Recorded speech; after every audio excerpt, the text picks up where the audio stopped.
प्रदेश के मेरठ में एक शादी हुई।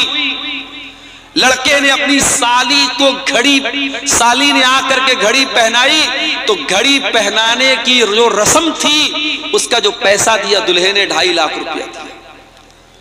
2.5 लाख रुपया उसको घड़ी की पहनाई का दिया। और मौलवी साहब ने जिन्होंने निकाह पढ़ाया उनको निकाह पढ़ाने का इनाम 11 लाख रुपए दिया गया। और दुल्हे साहब को ससुराल से जो पैसा मिला इनाम के तौर पे, जहेज के तौर पे 2.5 करोड़ रुपया कैश मिला। ये न्यूज बाकायदा आई थी। उत्तर प्रदेश के सिद्धार्थनगर में शादी हुई। मुसलमान की बात बता रहा हूं, किसी गैर मुस्लिम की बात नहीं बता रहा हूं। मुसलमान की शादी हुई, वो बारातियों पर नोट लुटा रहा था। 20 लाख रुपए उसने नोटों की गड्डियां हवा में लुटा दी, 20 लाख रुपए लुटा दी उसने बारातियों के ऊपर। ये मुसलमान ये काम कर रहा है। अल्लाह कह रहा है वला तुबज़िर तबज़ीरा, फजूल खर्ची न करना, इन्नल मुबज़्ज़िरीना कानू इख़वान शयातीन, फजूल खर्ची करने वाले शैतानों के भाई हैं। व कान शैतानु लिरब्बिही कफूरा, और शैतान अपने रब का बहुत बड़ा नाशुक्रा है। कितनी चीजें हो गई? 4 चीजें हो गई। अब 5वीं चीज भी सुन लीजिए। वइम्मा तुरिज़न्ना अन्हुम इब्तिग़ाअ रहमतिन मिन रब्बिका तरजूहा फक़ुल लहुम क़ौलन मयसूरा। अगर तुम्हारे पास गरीब को देने के लायक, रिश्तेदार को देने के लायक पैसा नहीं है और वो तुमसे मदद मांगने के लिए आया है, अल्लाह ने पहले देने का तरीका बताया। अगर देने की ताकत नहीं और मना करना है तो मना कैसे किया जाए, मना करने का तरीका भी बता दिया। फरमाया फ़क़ुल लहुम क़ौलन मयसूरा, अपने उस रिश्तेदार को अगर पैसा देने की ताकत नहीं है तुम्हारे अंदर तो नरमी के साथ माजरत कर लेना, एक्सक्यूज बयान कर देना, अपना उज्र बयान कर देना, उसके साथ सख्ती ना करना, उसको डांट करके मत भगाना, उसको झिड़क करके ना भगाना, नरमी के साथ, प्यार के साथ, मोहब्बत के साथ उसको रवाना कर देना। अगर कोई आपके दरवाजे पर मदद मांगने के लिए आ जाए, कोई साइल आ जाए, तो कुरान कह रहा है उसको कभी सख्ती के साथ बात मत करो, मोहब्बत के साथ, नरमी के साथ कह दो भाई अभी मेरे पास नहीं, ये बाद में तुम आ जाना। ये ना देने का तरीका अल्लाह ताला ने बयान किया।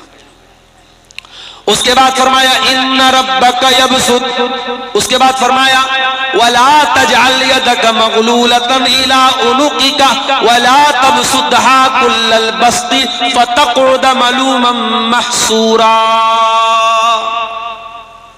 बड़ी जामे आयत है कुरान की। बाज़ उलमा कहते हैं कि इस एक आयत पर अगर कोई देश अमल करे उस देश की अर्थव्यवस्था सही हो जाए।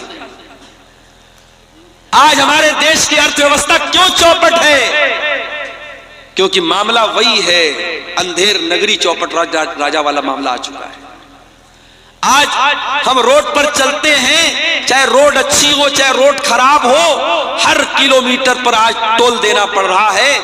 बनारस से, पटना से आपके अररिया आने के दौरान कई टोल पड़े, और अभी यहां से अगर हमको बंगाल जाना पड़ जाए तो कई टोल पड़ेंगे। यानी एक एवरेज अगर जोड़ा जाए तो हर किलोमीटर पर 2 रुपया टोल टैक्स हमको देना पड़ता है। हम बाइक खरीदते, कार खरीदते हैं, ऑलरेडी उस बाइक और कार की जब हम कीमत अदा करते हैं अच्छा खासा अमाउंट हम रोड टैक्स में देते हैं। उसके बावजूद जब हम सड़क पर गाड़ी निकालते हैं तो हमें टोल टैक्स भी देना पड़ता है।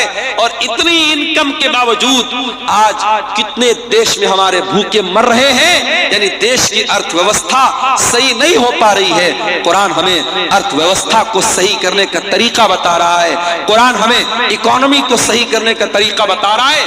अल्लाह कह रहा है वला तजअल यदका मगलूलतन इला उनुकिका, अपनी गर्दन को अपने हाथ को अपनी गर्दन से बांध करके मत रखो। यानी अपने हाथ को बिल्कुल समेट करके मत रखो, जहां जरूरत पड़े खर्च करो। वला तबसुतहा कुल्लल बस्ती, और अपने हाथ को पूरी तरीके से फैला भी मत दो। अगर बहुत ज्यादा फैला दोगे, अपनी लिमिट से ज्यादा खर्च करोगे, फतक़उद मलूमम महसूरा, तो जलील होकर के और थक हार करके बैठना पड़ेगा। अगर अपनी चादर से बड़ा पैर फैलाओगे तो पैर खुल जाएगा और जलील हो जाओगे। जितनी बड़ी चादर है उतना ही पैर फैलाओ। बहुत ज्यादा कंजूसी भी मत करो और बहुत ज्यादा सखावत भी मत करो। बहुत सारे लोग होते हैं, पैसा भी है, दौलत भी है, लेकिन अपने बच्चों को ना अच्छा खिलाते हैं ना खुद अच्छा खाते हैं। रोजाना वही घर में एक तरीके की सब्जी बन रही है, वही एक तरीके का गोश्त बन रहा है, वही नॉर्मल चीजें बन रही हैं, जबकि अल्लाह ताला ने दौलत दी है, अच्छा खा सकता है, अच्छा पहन सकता है, न ढंग का कपड़ा पहनता है, न ढंग का खाना खाता है। नहीं मेरे भाइयों, अगर अल्लाह ने दौलत दी है, अच्छा खाओ, अच्छा पहनो, ये भी अल्लाह का शुक्र है। अच्छी नेमतें खाओ, जो जिस मौसम का फल मिल रहा है उस मौसम का फल खाओ, उस मौसम के मेवे खाओ, उस मौसम की अच्छी ग़िज़ाएं खाओ। अपने जिस्म पर खर्च नहीं किया तो क्या किया, अपने बच्चों पर खर्च नहीं किया तो क्या किया। मस्जिदें बनवा दी, मदरसे बनवा दिए, कब्रिस्तान में चंदा दे दिया, जमाने के लिए बहुत कुछ कर दिया। अगर अपने ऊपर और अपने बच्चों के ऊपर खर्च नहीं किया तो जिंदगी का कोई मतलब नहीं है मेरे प्यारे साथियों। अल्लाह कह रहा है, न तो अपने हाथों को गर्दन से बांध करके रखो, न पूरी तरीके से फैला करके रखो। यानी बखीली भी नहीं करना है, कंजूसी भी नहीं करना है, और हद से ज्यादा सखावत भी नहीं करना है। जहां खर्च करने की जरूरत पड़े वहां खर्च करो, और जहां कंट्रोल करने की जरूरत पड़े वहां कंट्रोल करो, ना बखीली करो ना सखावत करो। उसके बाद फरमाया, इन्ना रब्बका यबसुतुर रिज़्क़ लिमन यशाउ व यक़दिर व काना अल्लाहु बिइबादिही खबीरन बसीरा। तुम्हारे रब को पता है किसको रोजी ज्यादा देना है, किसको कम देना है। अल्लाह अपने बंदों को ज्यादा बेहतर तरीके से जानता है। किसी इंसान को रोजी कम मिली वो शिकवा ना करे, किसी को ज्यादा मिली वो गुरूर ना करे।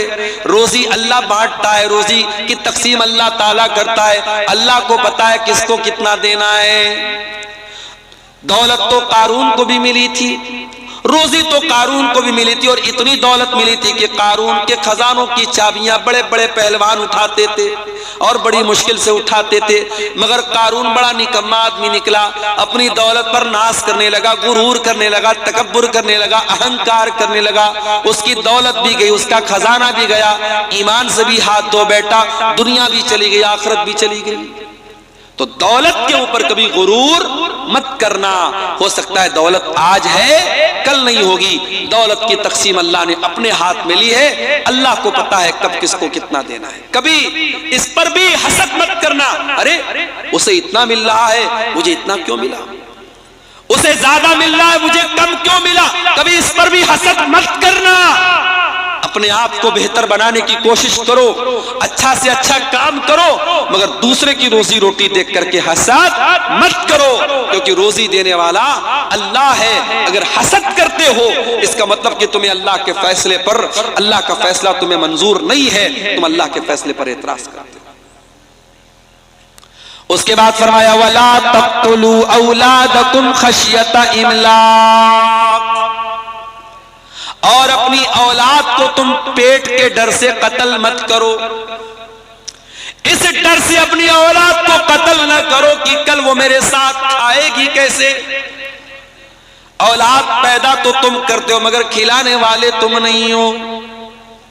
हमारे एक दोस्त हैं बंबई के अंदर, शेख सरफराज फैजी, उनकी 2 बीवियां हैं, 2 शादी की उन्होंने। हमारे यहाँ तो एक शादी के बाद अगर कोई दूसरी शादी का नाम भी ले ले तो पाप हो जाता है, गुनाह हो जाता है। साउथ में एक जगह एक मौलाना साहब ने दूसरी शादी पर तकरीर कर दी, मस्जिद में औरतें भी आई हुई थी। औरतों ने तकरीर के बीच में से कहा कि इस मौलाना को पहले भगाओ यहाँ से, वरना हम इसकी तकरीर नहीं होने देंगे। मौलाना साहब को बीच में से हटा दिया गया। क्यों? क्योंकि मौलाना ने दूसरी शादी के सपोर्ट में तकरीर कर दी। साउथ इंडिया के अंदर एक इलाके में ऐसा मामला। दूसरी शादी करना पाप बना दिया लोगों ने। जिना करने वाले जिना कर रहे हैं, एक्स्ट्रा मैरिटल अफेयर करने वाले एक्स्ट्रा मैरिटल अफेयर कर रहे हैं, शादीशुदा औरत किसी से नाजायज ताल्लुक बना रही है, शादीशुदा मर्द किसी से नाजायज ताल्लुक बना रहा है। समाज को उसकी चिंता नहीं है, समाज को इसकी चिंता है, अरे तो दो शादी कर ली, बड़ा अय्याश आदमी है, बड़ा गड़बड़ आदमी है। समाज तो समाज उस इंसान की पहली बीवी की नजर में ये बहुत बड़ा पाप है। अगरचे वो आदमी पहली बीवी का सारा हक अदा करता हो, उसके हक में कोई कमी ना करता हो, फिर भी पहली बीवी इस बात के लिए बिल्कुल तैयार नहीं है कि शौहर दूसरी शादी करे। अभी मुंबई में हमारे एक साथी हैं, दोस्त हैं, उन्होंने 2 शादियां की। पहली बीवी से उनको 7 बच्चे थे और दूसरी बीवी से भी उनको एक बच्ची पैदा हुई है। अभी उन्होंने फेसबुक पर लिखा था कि अल्लाह के फजलो करम से 4 बेटे और 4 बेटियां। मौलवी हैं साहब, मौलवी हैं, पढ़ाते हैं, तकरीर करते हैं। हमारे यहाँ बच्चों को जब मौलवी बनाने की बात आती है तो लोग कहते हैं कहां से खाएगा, कहां से खाएगा। और यहाँ मौलवी के 8-8 बच्चे हैं और मौलवी इस बात की चिंता नहीं करता है कि कहां से खाएगा। याद रखो मेरे भाइयों, अपनी औलाद को हम नहीं खिलाते हैं, औलाद को अल्लाह खिलाता है। कभी पेट के डर से औलाद को कत्ल मत करना। और मसला नोट कर लो, अगर आप फैमिली प्लानिंग करते हैं, एक बच्चा पैदा हुआ, अभी आप बच्चा नहीं चाहते हैं, तो बच्चे की पैदाइश ना हो उसके लिए अगर आप कोई तरीका अपनाते हैं, जो तरीका हमारे आम तौर से चलता है, तो उसके बारे में तो इजाजत और गुंजाइश के रास्ते हैं। लेकिन अगर प्रेगनेंसी हो गई है और बच्चा मां के पेट में वजूद पा चुका है, अब उस बच्चे को अगर कोई खत्म कर देता है कि नहीं साहब मेरा ऑलरेडी एक बच्चा है, 2 बच्चा है, तीसरा बच्चा मैं कहां से इसको पालूंगा, कैसे पढ़ाऊंगा, कैसे लिखाऊंगा, और उस बच्चे को अगर कोई मां के पेट में कत्ल कर देता है तो ये समझो वैसा ही गुनाह है जैसे बच्चे के पैदा होने के बाद कोई उसका गला दबाते हैं। बच्चे के पैदा होने के बाद कोई उसको मार डाले, उतना ही बड़ा गुनाह है मां के पेट में एबॉर्शन कर देना और मां के पेट में बच्चे को खत्म कर देना। अल्लाह के नबी से पूछा गया सबसे बड़ा गुनाह क्या है? आपने फरमाया अंत जअल लिल्लाहि निद्दन व हुवा खलक़क, सबसे बड़ा गुनाह यह है कि तुम अल्लाह के बराबर किसी को ठहराओ। फिर पूछा गया अल्लाह के नबी उसके बाद सबसे बड़ा गुनाह क्या है? आपने फरमाया अन तक़्तुल वलदक खशियत अन यतममक, दूसरा बड़ा गुनाह यह है कि अपनी औलाद को कत्ल कर दो इस डर से कि तुम्हारे साथ खाएगी।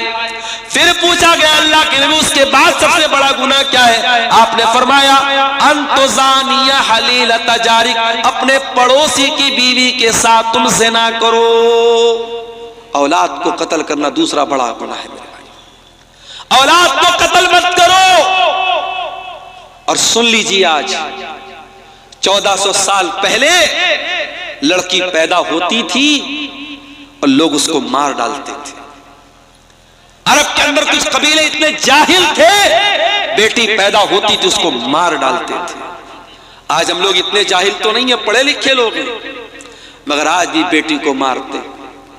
कभी मां के पेट में मार देते हैं, कभी पैदा होने के बाद हॉस्पिटल में छोड़ के चले जाते हैं, कभी जहेज के नाम पर बहू को जला देते हैं, कभी इस बेटी को हम इसकी तरबियत सही तरीके से नहीं करते और मुसलमान की बेटी किसी गैर के साथ फरार हो जाती है, गैर मुस्लिम के साथ जाके शादी करती है और अपनी दुनिया और आखिरत को बर्बाद कर लेती है।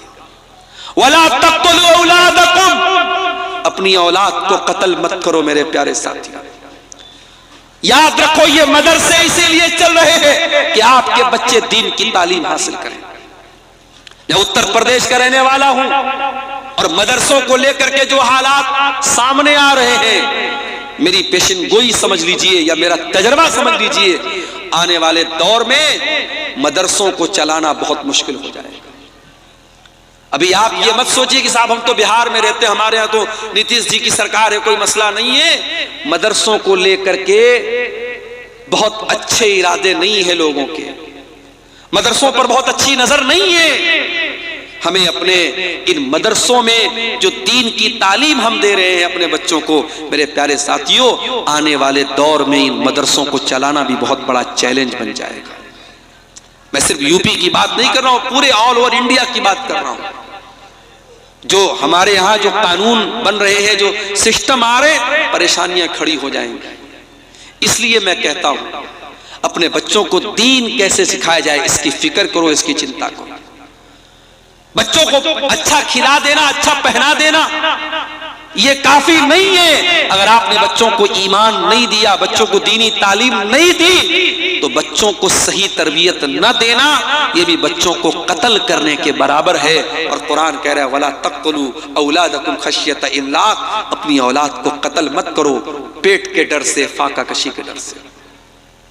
नहनु नर्ज़ुकुहुम व इय्याकुम, तुम्हारी औलाद को भी रोजी देने वाले हम हैं, तुमको भी रोजी देने वाले हम हैं। इन्न क़त्लहुम कान ख़ितअन कबीरा, औलाद को कत्ल करना बहुत बड़ा गुनाह है। उसके बाद फरमाया वला तक़रबुज़्ज़िना, ज़िना के करीब भी न जाना। इन्नहु कान फ़ाहिशतन व साअ सबीला, ज़िना बहुत गंदा काम है और बहुत ही बुरा रास्ता है। अच्छा, ज़िना को रास्ता क्यों